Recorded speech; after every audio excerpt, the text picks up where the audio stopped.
Chers internautes, chers téléspectateurs de E-News 24 et autres, je vous salue tous au nom de Jésus. Et me voici encore pour un autre numéro sur le pain dominical. Mais sur ce numéro ici, Dieu m'a mis à cœur de parler quelque chose que je suis en train de méditer pendant ces jours-ci. Je suis en train de méditer sur la 70e semaine de Daniel. La 70e semaine de Daniel. Vous allez vous poser la question, mais qu'est-ce que c'est la 70e semaine de Daniel? Avant cela, j'aimerais que nous puissions prier et puis nous lisons dans l'Écriture. Seigneur, nous te disons merci. Merci pour le Saint-Esprit que tu nous as donné, la vie éternelle que tu nous as donné, le don de la justice que tu nous as donné, Seigneur Dieu Tout-Puissant. Je suis en train de m'abandonner à toi, au travers de moi, que tu puisses parler ce message et que ceux-là qui vont suivre ce message puissent être préparés pour ton avenue, Seigneur Dieu Tout-Puissant, pour l'enlèvement de l'Église. Je suis en train d'élever ton nom, mon Seigneur. Dans le nom glorieux de Jésus, nous avons ainsi prié. Amen. Oui, bien-aimés dans le Seigneur, sans plus tarder, vous savez que c'est 15 minutes, je vais tenter de condenser, parce que c'est un enseignement qui peut nous prendre un peu des semaines. Hein. Je prends le livre de Daniel chapitre 9. Daniel chapitre 9, je lis à partir du 24e verset. 70 semaines ont été fixées sur ton peuple et sur ta ville sainte, pour faire cesser les transgressions et mettre fin au péché pour expier l'iniquité et amener la justice éternelle, pour sceller la vision et le prophète et pour oindre le saint des saints. Sachez-le donc et comprends. Depuis le moment où la parole annonçait que Jérusalem sera rebâtie jusqu'au Messie, au conducteur, il y a 7 semaines et 62 semaines. Les places et les fossés seront rétablis, mais en des temps fâcheux. Après les 62 semaines, le Messie sera retranché et il n'aura pas de successeur. Le peuple d'un chef qui viendra détruira la ville et le sanctuaire, et sa fin arrivera comme par une inondation. Il est arrivé que les dévastations dureront jusqu'au terme de la guerre. Il fera une solide alliance avec plusieurs pour une semaine, et au milieu de la semaine, il fera cesser le sacrifice et l'offrande. Le dévastateur commettra les choses les plus abominables jusqu'à ce que la ruine et ce qui a été résolu fondent sur le dévastateur. Mais bien aimés, en lisant ce passage, parfois vous allez vous poser des questions, mais de quoi il s'agit? Daniel était en train de prier. Quand il a réalisé, quand il a lu, il a compris que non, mais il devait se passer normalement 70 ans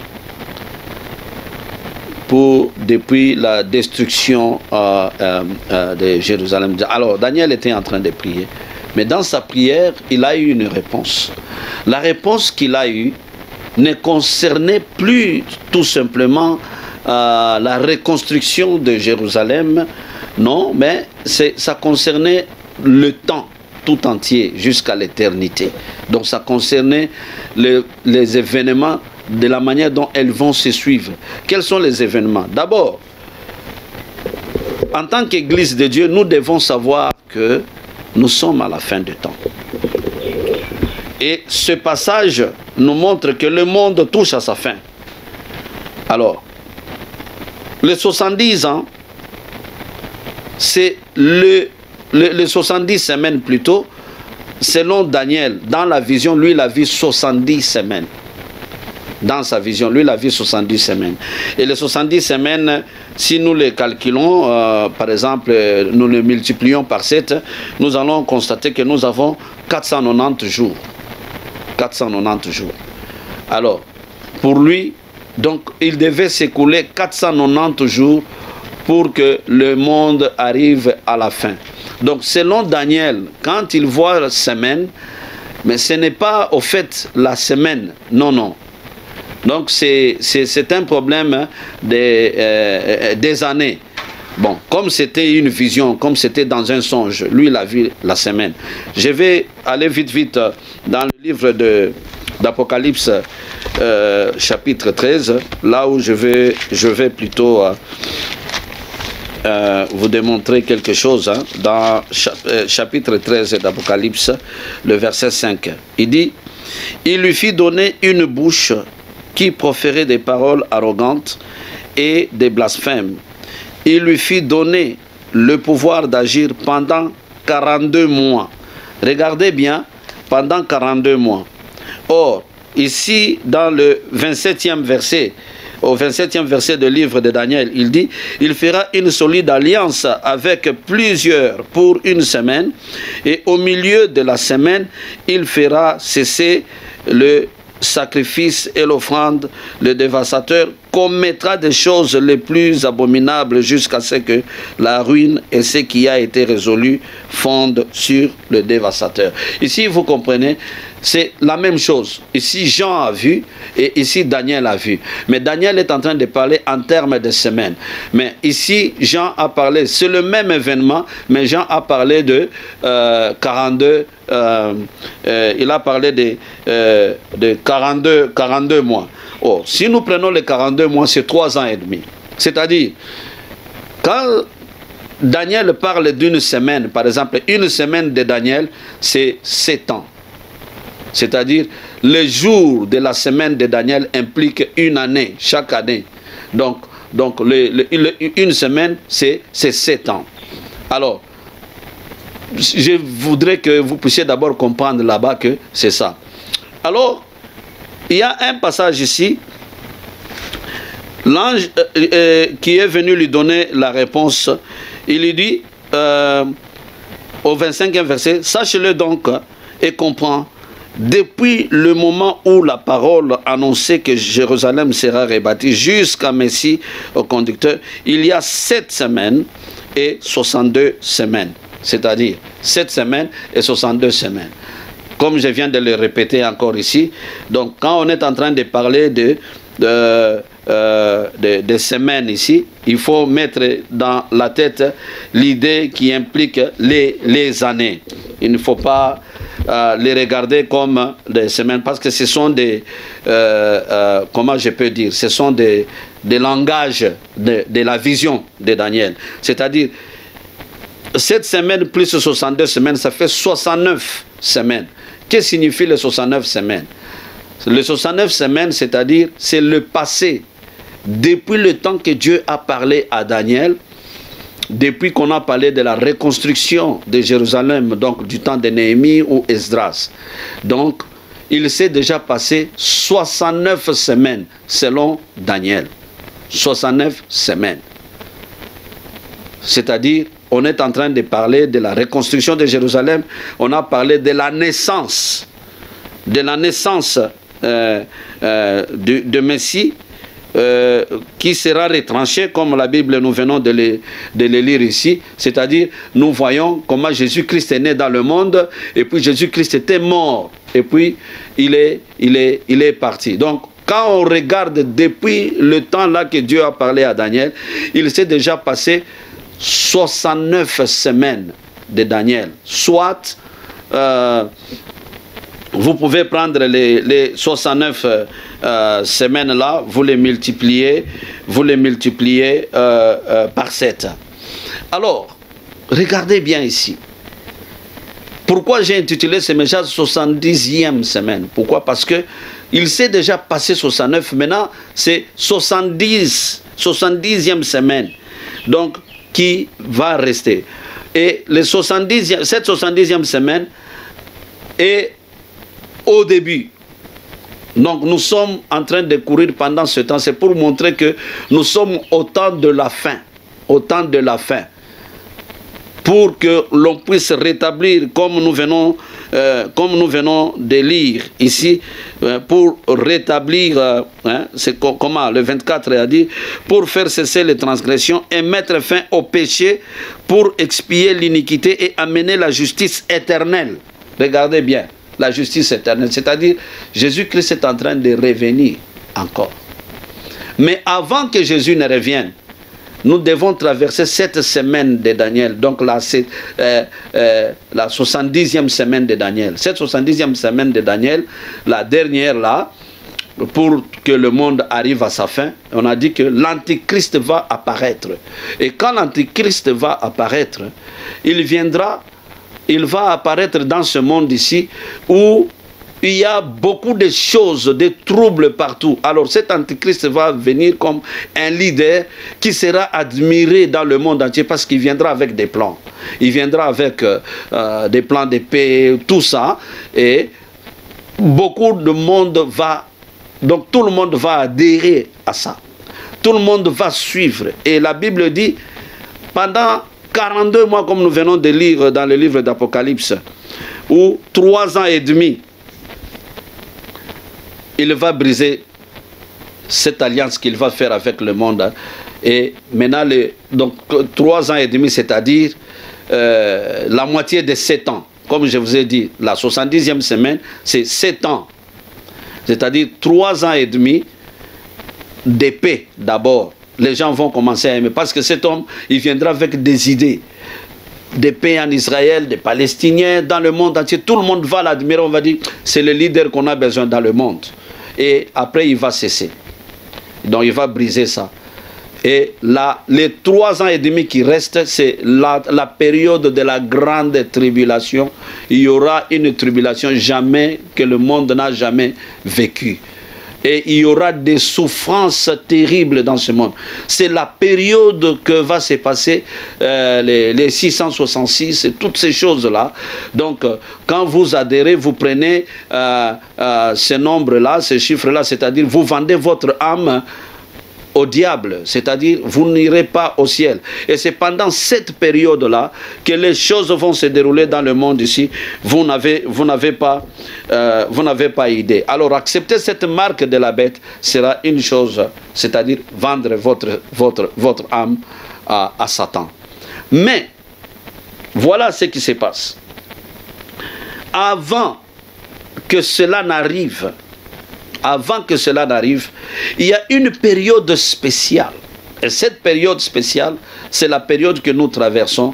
Donc la période que nous avons ici, cette période de la grâce, la période de l'Église. Je peux appeler ça la période de l'Église. Parce que la tribulation, la grande tribulation et toutes ces choses, ça va se dérouler dans ce monde. Donc 7 ans après l'enlèvement de l'Église. 7 ans après l'enlèvement de l'Église. Ce qui fait que nous n'avons pas assez de temps. C'est le temps, ici, nous sommes en train de vivre dans ce monde, c'est le temps de nous préparer parce que nous serons enlevés. Tous ceux-là qui croient au Seigneur dans la vérité, tous ceux-là qui servent le Seigneur, qui sont en relation avec le Seigneur, feront partie de l'enlèvement de l'Église. Après l'enlèvement de l'Église, vous allez constater, donc après, il y aura des choses qui vont se passer dans le monde.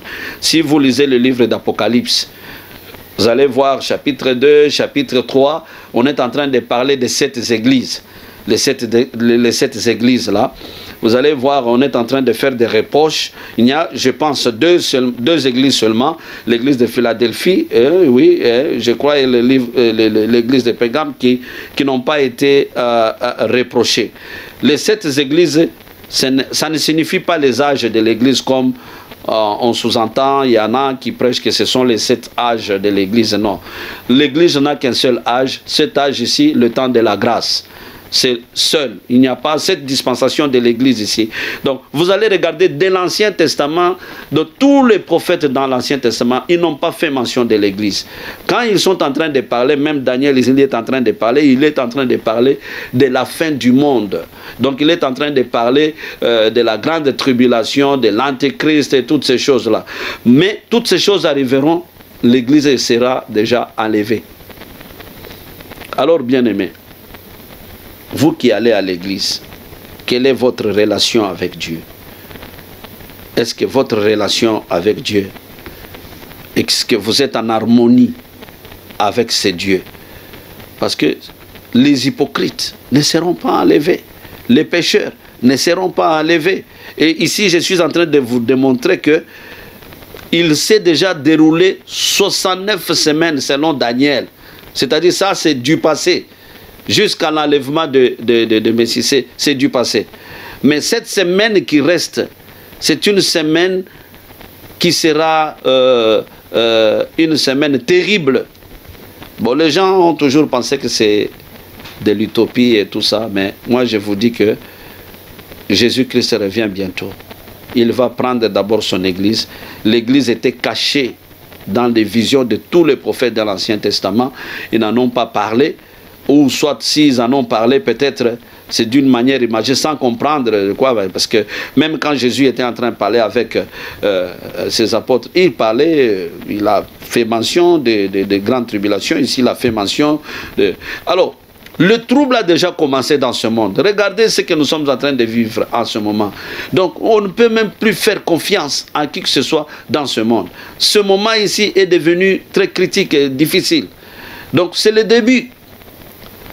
Alors, pendant ce début ici, c'est le temps d'être sérieux avec Dieu. C'est le temps d'être sérieux. Donner sa vie vraiment au Seigneur, parce que quand Jésus-Christ va venir, c'est l'Église d'abord qui sera enlevée. Après que l'Église soit enlevée, la vie va continuer normalement sur la terre. Des télévisions, des radios, ils vont parler. Non, il y a des gens qui ont disparu, les extraterrestres. Ils vont donner des explications, ils vont tenter de donner des explications, mais ça sera des choses fâcheuses dans ce monde. Et après, un leader qu'on appelle l'Antéchrist va paraître. Quand il va paraître, il sera en quelque sorte une consolation. Mais ce n'est plus le temps de la grâce en ce moment-là, parce que l'Église est déjà partie. La grâce, c'est maintenant. Donc là, quand l'Église est déjà partie, ce n'est plus le temps de la grâce. Et tous ceux-là qui croient au Seigneur, là-bas, parce qu'il y en a qui vont se rendre compte que non, il faut maintenant croire au Seigneur. Mais là, ils vont sauver leur vie à prix de leur sang peut-être. Parce que quand on vous met la marque de la bête, pour acheter ou pour vendre, il faut avoir cette marque de la bête. Bon, vous avez les enfants que vous aimez, vous avez la famille et tout ça, vous regardez, mais qu'est-ce que vous allez faire? Vous allez mourir affamé? Non. Alors, tout ça, ça s'appelle le jugement. C'est-à-dire, quand j'aimerais vous signaler quelque chose, quand vous lisez le livre d'Apocalypse, vous arrivez au niveau du 3e chapitre, là, on est en train de parler des églises, hein.